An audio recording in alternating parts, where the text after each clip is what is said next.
Hello, how you doing? Huh? Oh, Mrs. PP. Yes, she's running around the house here. They want to go outside and play, but it's really cold out there. She'd take them out and they're like, oh, it's too cold for me, huh? All right, well, hey, I was sitting here thinking that's a dangerous thing. We all know that. But anyway, having some coffee. I just brewed me up a cup. The old French dark roast from Sam's Club, half the price of Tim Hortons, and it's strong and strong as you want it, I guess.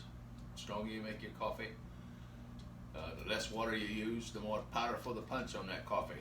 Same way with your old flint locks in your pan. The less powder you put in there, the smaller the flash.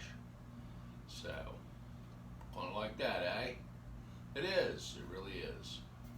So, what's going on? Well, hey, I'll tell you. It's snowing out.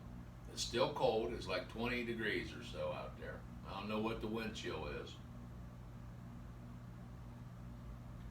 But it's fairly chilly. I just was sitting here thinking about different things I can do and how the summer went by so fast. There was so much more stuff I could have did this summer, playing around and everything, and I didn't get it done. Oh well, hey, that's the way it goes. But I did a video here, I don't know, wasn't too long ago on frizzins. Put a little motor oil on the old frizzin, and then I decided that I wasn't going to keep striking it over and over and over until it quit. I'd rather save that flint for going out and doing some shooting and stuff with it. That's what I was figuring. I'd do that. Take her out and do it that way, and it'd really give you the test then, because I think you're probably going to see some different things happen due to the heat on the barrel and frizzing and stuff, because they're going to warm up. And I notice that I keep things so they don't rust away on me, because sometimes I'll look back and it's been like a year since I had that out, and it's like, wow. But I, packed it away. I guess you could call it in a storage mode, so no fears of, breaking it out and it's all rusty. But, yeah, I'd pack her away and get her out there and shoot her, and next thing you know, you'd see your powder getting kind of gooky and more tar-like around the touch hole and stuff. And I believe the metal absorbs the oils into it when you put it in there. Of course, that's what stops and slows down your rusting factor. It absorbs that stuff, and then what happens is when you shoot it and it starts warming up, the oil gets thinner and it runs out. So you end up with some oily residue and different things if you don't clean them. So one of the good cleaners is, and you don't want to get it on your wood if you can help it, is Windex with ammonia. That's pretty drying stuff.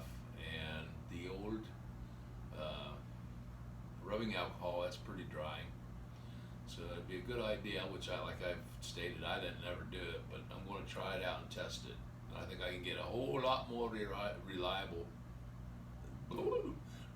spark out of my flintlock if I dry that all off and everything. So I don't want to leave everything get all rusty. Because I like shiny things. I'm like an old crow, I guess, huh? Hey, you gonna dog down them barrels? That's right, I'm not going to. And I wasn't going to talk and clown around either. I was going to just have a regular conversation, but apparently I'm not going to be able to do that, right?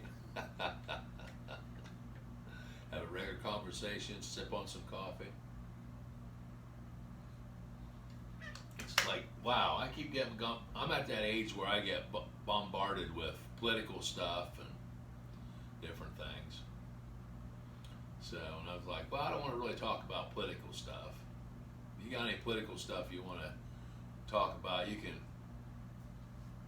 shoot me a message or make a comment, I guess, if you want to, and we could talk about it. We went to Well, I don't know. We didn't really get anywhere. At Christmas time, let me show you something here real quick. Christmas time, my son, they got us this book right here. Yeah, that's big. It's really big. And it's in the big print too. I don't even know if I need glasses to look at it. But that's the book right there. And it's pretty nice. I'm just gonna randomly flip through it and open a page. What did I wind up at? Oh, I guess the most noticeable thing, is Daniel, chapter 7.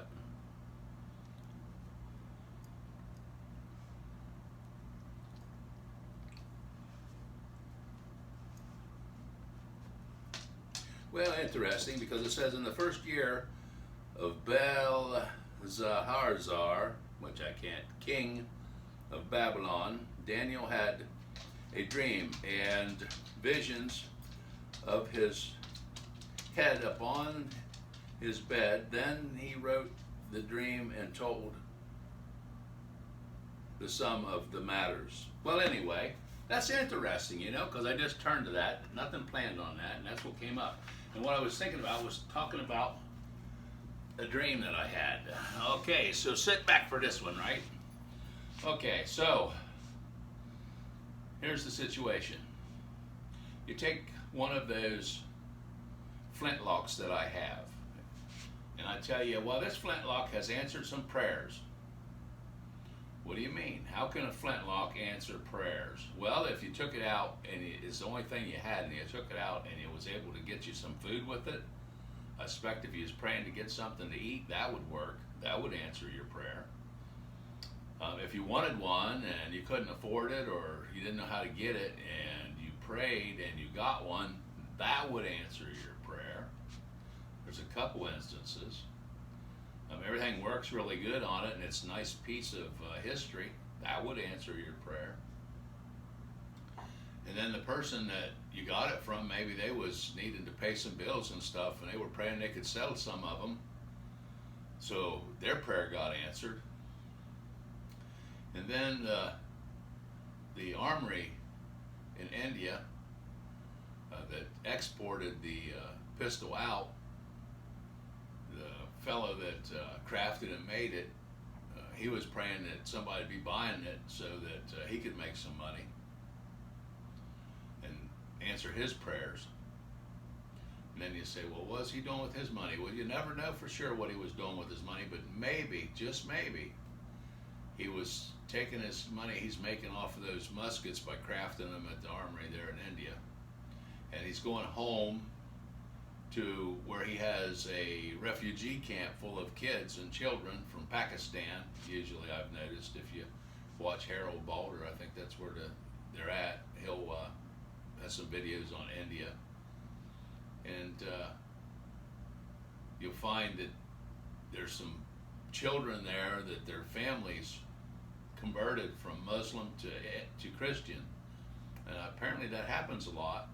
And of course, they were executed for it, and the little girl somehow got picked up and wound up in this refugee camp in Pakistan. Now, her parents have taught her to believe in Jehovah God in heaven and Jesus Christ.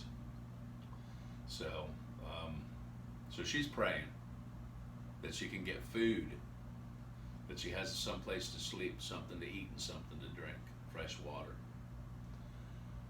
So, interesting how a person might just want a flintlock from India, and how it can change, wind up being somebody's food on the table. Not only for you, if you go hunting and you see a rabbit and you don't have food and you need it, you could get some food with it, load it up, and have some dinner. And then a little girl in India from Pakistan that's a refugee praying for food on her table. So you don't know where that goes. There's a chain within them, I do believe. Well, anyway, just some thoughts of Ed. But anyway, I appreciate the big print on that, that's for sure, because my eyes aren't like they ain't nothing close to what they used to be. So if I ain't wearing some glasses, I probably ain't seeing it very good. So, all right, well, that was just a quick video. I don't want to get too long-winded here. Hope everybody's having a great day.